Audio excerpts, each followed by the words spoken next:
Alright guys, so today we are going to be installing a new radio in this 2014 Camry.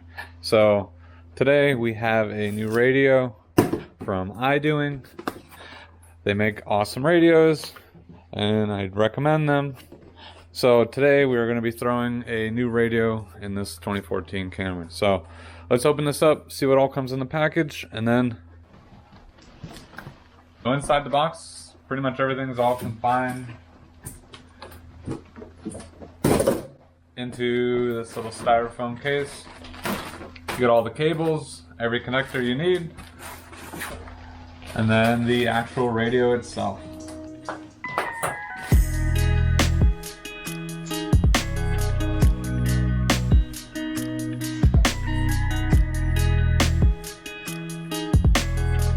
Got everything all laid out over here. You get a connector for pretty much everything that could possibly be needed. Some of these are not needed because pretty much everything's going to be plug and play through the canvas and everything like that. But they do give you all other accessories and stuff like that as needed for aftermarket speakers, aftermarket sound systems, and all the other good stuff. So, but with this, everything is all built in to the one unit, and we'll only need a few harnesses as needed per whatever is behind the radio of this car. So, and they do make radios based off of either if you have the JBL system or if you have the non-JBL system or the standard system. I know I get a lot of questions asked on these iDoing radios of, well, will it work for this radio or will it work with this setting? And iDoing has done a really good job with a lot of these radios where you don't have to worry. You just buy the model that you need and they're plug and play. So let's hop into the car and take the old one out. Alright, so hopping into the car, you have this very tiny, I think it's a 6-inch screen. Pretty much the same size as a new iPhone nowadays. So we're going to be upgrading that to, I believe that's about a 10-inch screen. So first thing you're going to do on this is there's these trim pieces and they'll just pull back. And then we're going to want to pop off the climate vents. Those will just pull out. You can kind of hold on to the climate, the vents here. Just be careful if the plastic's brittle. Then this top piece will come off.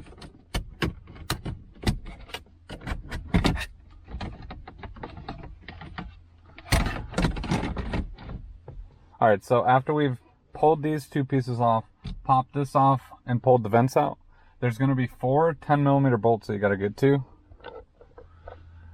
And there's going to be 2 right up here.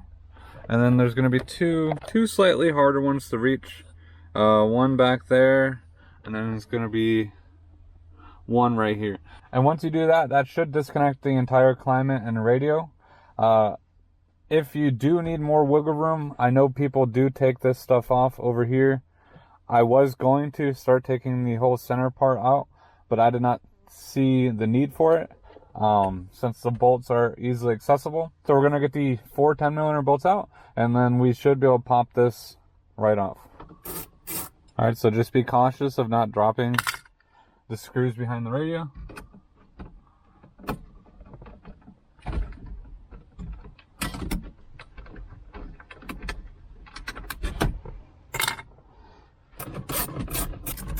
There's 3, and there's the 4th one. So now that we got all that done, we should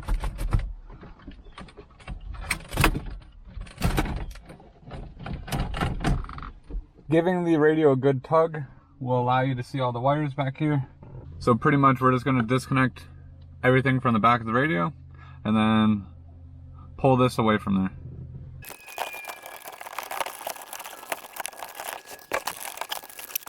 So there was about like 6 or 7 connectors that I had to get rid of, as well as the one for the climate control. And this whole radio comes out. Alright, so I just gave everything a quick wipe down because everything in this was super dusty. So now we're going to want to transfer our climate controls over to the new bezel on the new radio. So we're going to do that real quick. It should just be held on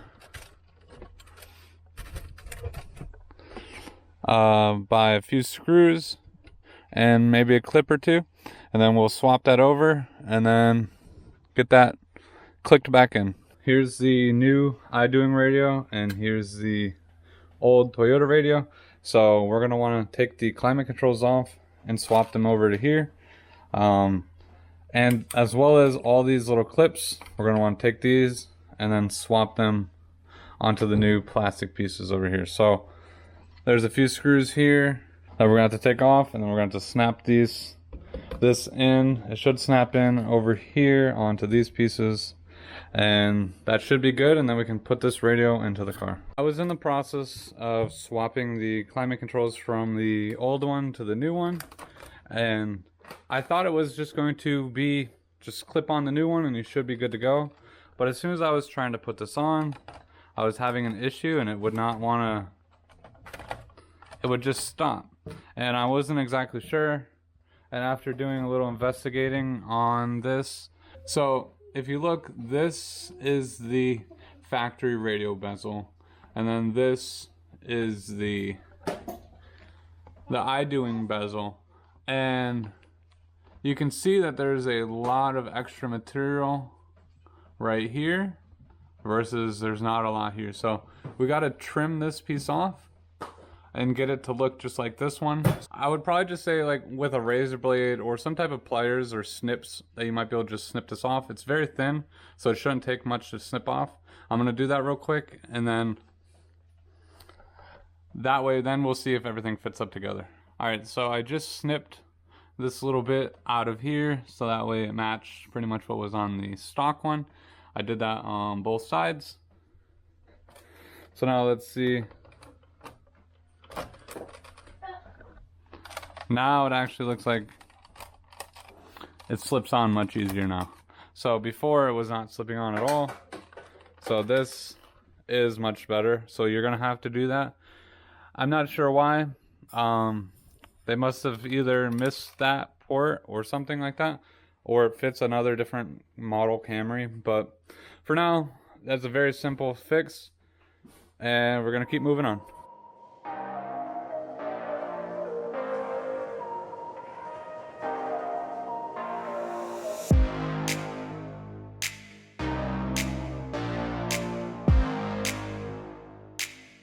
I have the new radio all pieced together, and now we're back in the car. So now we're gonna pretty much do everything in reverse. I'm gonna connect everything, make sure everything's working, like the backup camera and obviously the speakers, radio, and everything like that first. So let's connect everything, make sure it's working, and then we'll snap everything back together. I pretty much have everything plugged in. I do have to try to clean up the wiring just a little bit, but let's see if everything is functioning.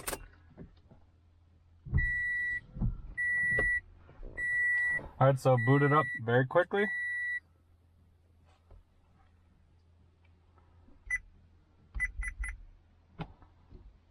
I did have a little technical issue, and it was with the backup camera plug. I was actually plugging in the wrong place. So if you actually read the instructions that iDoing gives you, it'll solve all your issues. So the biggest issue was, you will have this plug, and it works for this top one right up here, and it plugs into one of the plugs in the back. So pretty much you're just gonna make sure all the plugs actually work. And so you're just gonna plug in any plugs that you see in the back, just plug them in to make sure all this works. There were only 2 adapters that I needed, and that was one for here and then one for the antenna for the FM radio. The other ones all just plug into the back of the radio with no issues. So you literally just take the factory plug it in, and you have no issues. So, but the issue was, for me, I took this plug and I plugged it in over here when it should have been plugged in over here. And so when I would boot up the radio, it would boot up and I would say it was looking for a signal, and then it would just sit there. So that was the issue. So as soon as I swapped it from, I had it in here, put it in here, fixed all my issues. So just make sure you actually follow the instructions and you won't have any problems. But I just checked the radio. We have volume there. I connected to Bluetooth. Ooh, I connected to Bluetooth, so I got Apple CarPlay running and it's working perfect with no issues. So I mean, really that's the only thing. I mean, sound, Bluetooth. So you hook up your Bluetooth through here. It will ask you for a passcode. The passcode is 0000 if you need to connect to any Bluetooth device. Radio works. Then we can go through pretty much all the settings that you have on your radio. One of the biggest things, I want to make sure steering wheel controls are working, which they are. So then also too, one thing that I hate is the beep on touch. So we can go to settings. Okay, I finally found it after searching what it was. So if you go to device, sound, keypad tone, and turn that off, so that way every time you're clicking on something it does not make a beep. So that is there, and so that works fine. If you have a subwoofer and all the other stuff, easily connect to it without any issues. Plenty of other settings, but to show you too, we'll go into reverse, backup camera pops up, no issues. Then we can go to drive. So all that is working perfectly fine. But one thing that this comes standard for some reason is mute audio when reversing.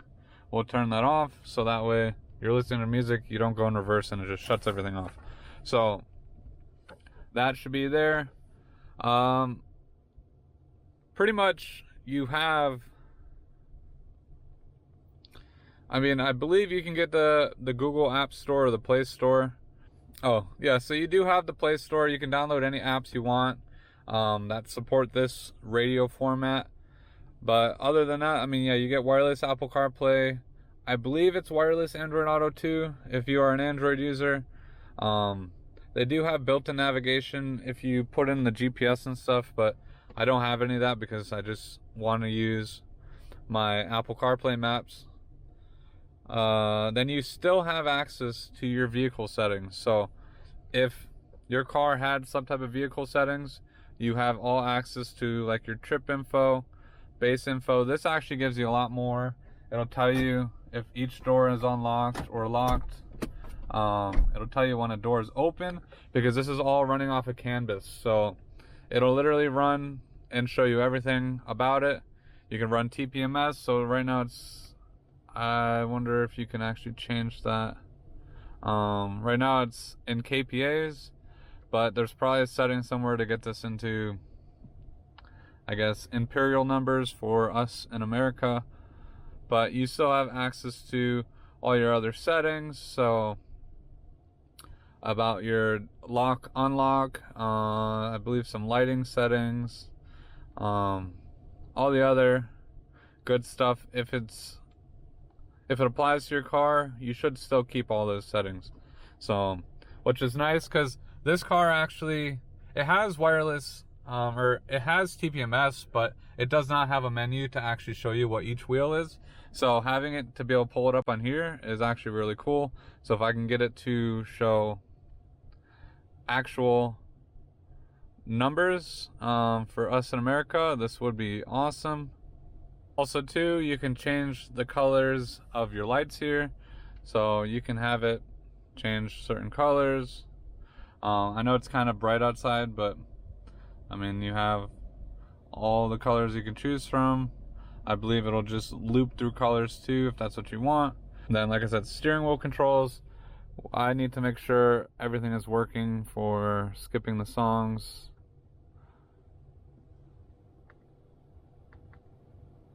Because we know volume up and down is working. I can confirm all the steering wheel controls are working, which is nice. Now that I've confirmed everything is working, let's bolt everything back up, kind of clean up some of the wires so I can actually get this thing pressed all the way back there. That's pretty much the install of this video. If you guys have any questions about this radio or any other features I did not go over, drop a comment down below. I will try to answer and let you guys know. I will be putting links down below to this radio, as well as a discount code if you guys are interested in getting one of these iDoing radios. Like I said, I've put them in pretty much all my cars and I love them.